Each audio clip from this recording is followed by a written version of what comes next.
Assalamualaikum warahmatullahi wabarakatuh. Perkenalkan, nama saya Kisah Anissa dari Prodi Sains Data Telkom University Surabaya dengan NIM belakangnya dengan NIM 1206-2322. Di sini saya akan menjelaskan tugas saya, yaitu membuat data frame. Oke, langsung saja. Soal nomor 1 bagian A. Buka data dalam bentuk data frame menggunakan Jupyter Notebook. Ini enggak harus Jupyter Notebook ya, bisa pakai VS Code, itu juga bisa. Dan saya pakai VS Code. Oke, langsung saja. Yang pertama ialah import pandas SPD. Nah, ini merupakan library yang digunakan untuk mengerjakan sebuah data seperti data frame dan sebagainya. Lalu saya mengetik df ya sebagai variabel untuk membaca dataset. Sama df sama dengan pd.print_csv. Nah, dalam buka kurung ini ya, ini tuh adalah lokasi data _eda ini ya, dimana saya menyimpan lokasinya itu ya ada di sini, c.2 terus garing user garis miring user ini bla bla bla, lalu nama datanya. Berhubung tipe filenya data ini adalah .csv, makanya saya di sini menggunakan read_csv. Langsung dipanggil variabel tadi, maka akan keluar hasilnya seperti ini, tertata rapi di dalam tabel ya, bisa dilihat ya. Lanjut yang bagian B, lakukan print 5 data paling awal dan 5 data paling bawah. Untuk 5 data paling awal saya menggunakan df.head dalam kurung 5. df ini adalah variabel untuk data tadi, df ya. Nah, yang head ini adalah, head kan artinya kepala, jadi dia yang paling awal kan, terus dalam kurungnya ini 5, jadi tergantung mau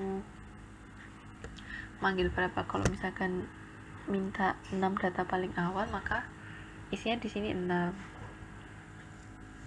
tuh, dan hasilnya akan seperti ini, 5 data paling awal dari data yang ada di atas tadi. Kemudian untuk 5 data paling terakhir saya menggunakan df.tail. Tail kan artinya ekor, makanya dia digunakan untuk memanggil 5 data paling terakhir. Hasilnya seperti ini. Oke, lanjut. Soal nomor 1 bagian C. Lakukan pengecekan ukuran data yang terkumpulkan dalam data frame.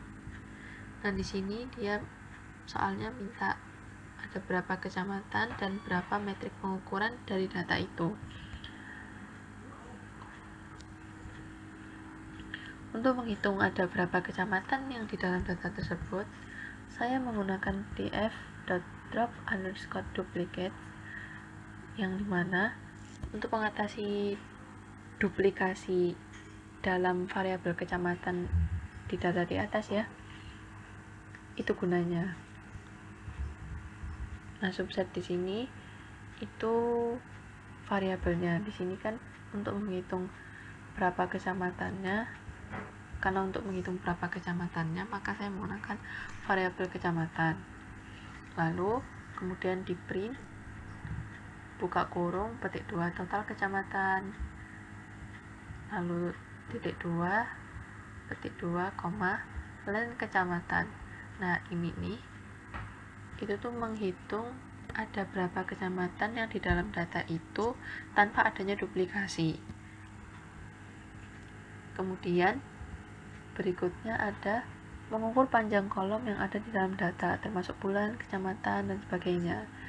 Jadi yang dimaksud di sini adalah ini ya, variabelnya kayak bulan, kecamatan, kelurahan, jumlah pasangan usia subur, dan seterusnya, itu tuh dihitung ada berapa. Maksud dari ini ya, mengukur panjang kolom yang ada di dalam data ini seperti itu, menggunakan len dalam kurung df.column. Maka hasilnya akan keluar total kecamatan yang ada dalam data tersebut ada 31, dan matrik pengukuran yang maksudnya adalah ada berapa variabel yang dalam di atas data tersebut itu ada 14. Lanjut soal nomor 2. Buatlah statistika deskriptif. Yang di sini dimintanya rata-rata, median, standar deviasi dari seluruh metrik pengukuran. Oke, untuk seluruh metrik pengukuran berarti dari jumlah pasangan usia subur, jumlah target pasangan usia subur, dan seterusnya. Itu dihitung rata-rata, median, sama standar deviasinya. Di sini sebagai contoh, jumlah pasangan usia suburnya rata-ratanya ada 10.164,83 sekian. Kemudian untuk standar deviasinya itu ada 5.013,55 sekian. Lalu untuk mediannya, ini ya 50% nya adalah median dari data tersebut, itu ada 8.368. Nah, untuk memunculkan seperti ini itu cukup menggunakan df.describe. Df ini tadi variabel yang awal ya, untuk memanggil statistika deskriptifnya .describe dalam buka kurung tutup kurung. Nah, langsung keluar semua statistika deskriptifnya, termasuk jumlah, rata-rata, standar deviasi, nilai minimal, maksimal, terus median, kuartil 1, kuartil 3-nya, itu akan keluar semuanya. Lanjut soal nomor 3. Kecamatan apa yang memiliki jumlah pasangan usia subur paling banyak dan paling sedikit ada di mana?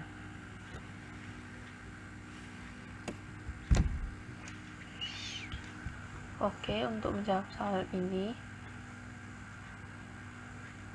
itu menggunakan group by, yang artinya yang maksudnya itu kan di sini mintanya kecamatan apa yang memiliki jumlah pasangan usia subur paling banyak.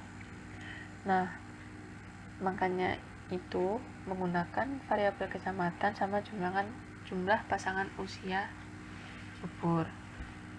Jadi kayak dikelompokkan lah kecamatan yang dengan jumlah pasangan usia subur itu paling banyak itu ada di mana, dan yang paling sedikit itu juga ada di mana.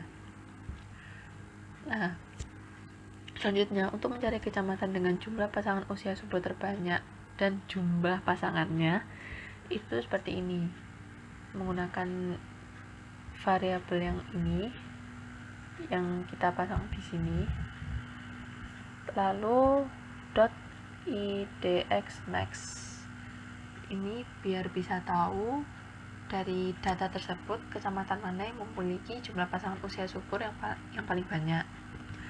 Lalu untuk jumlah pasangannya itu menggunakan .max. Lalu untuk mencari kecamatan dengan jumlah pasangan usia subur terendah beserta jumlah pasangannya itu kebalikannya. Kalau misalkan tadi .indexmax, kalau yang di sini itu .indexmin. Begitupun juga untuk jumlah pasangannya itu menggunakan .min. Lalu ketahuan hasilnya di sini. Kecamatan dengan jumlah pasangan usia subur terbanyak berada di Tambak Sari dengan jumlah pasangannya yaitu 24.389. Sedangkan yang kecamatan yang paling sedikit jumlah pasangan usia suburnya ada di Gayungan dengan jumlah pasangannya 3.574.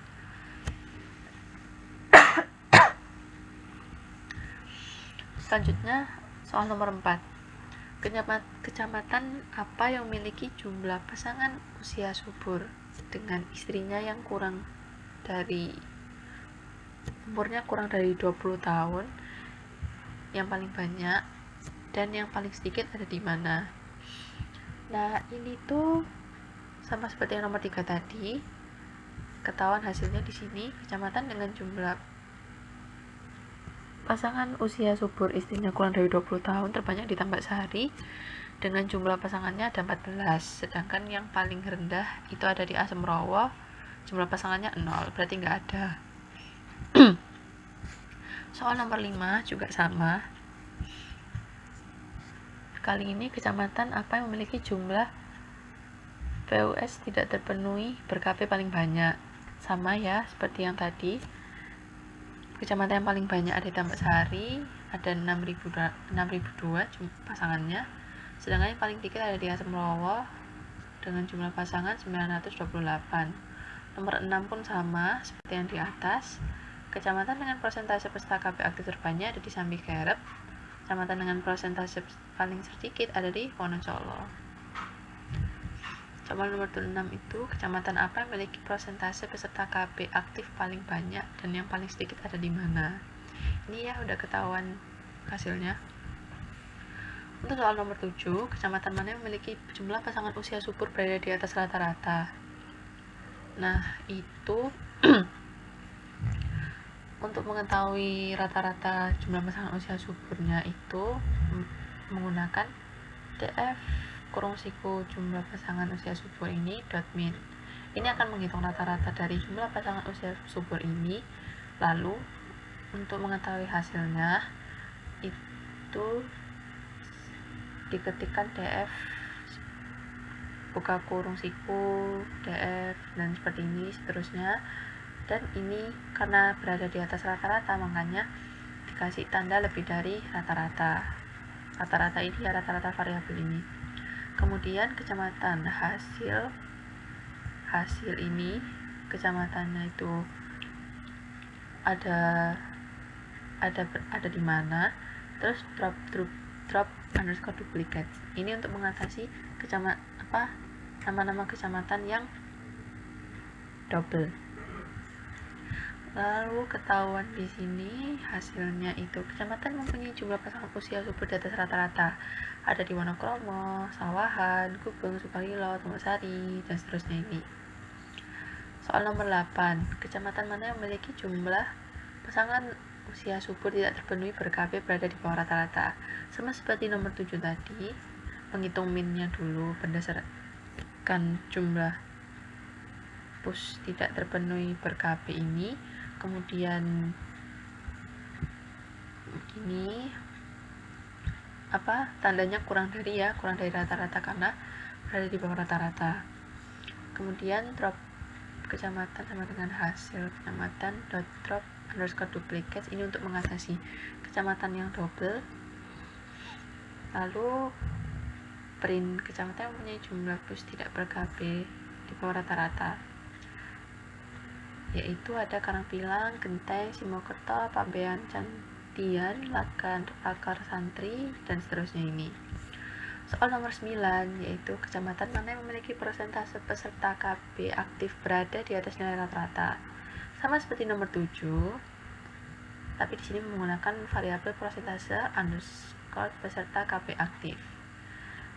Lebih dari, karena berada di atas nilai rata-rata ya, lebih dari rata-rata.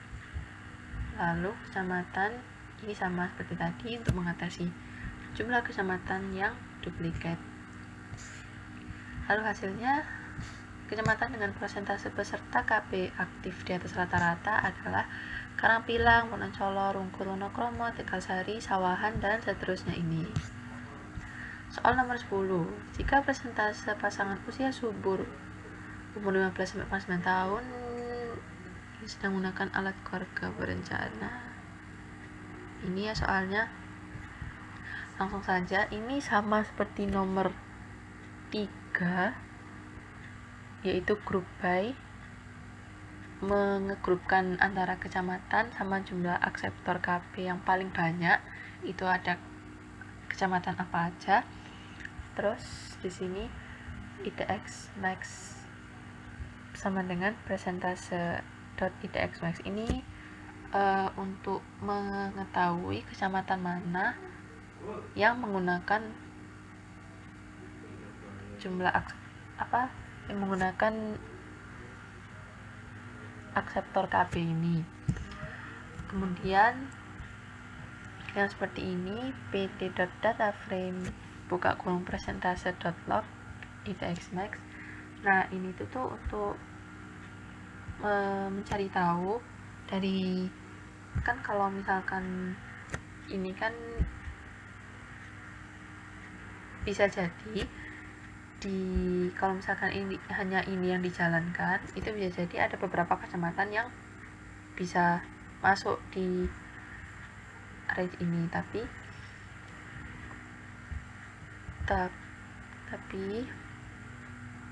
kalau misalkan ngetik yang ini, itu tuh akan ketahuan kecamatan mana yang benar-benar menggunakan, kecamatan mana yang jumlah pasangannya itu banyak menggunakan alat kontrasepsi itu untuk menjaga kehamilan gitu.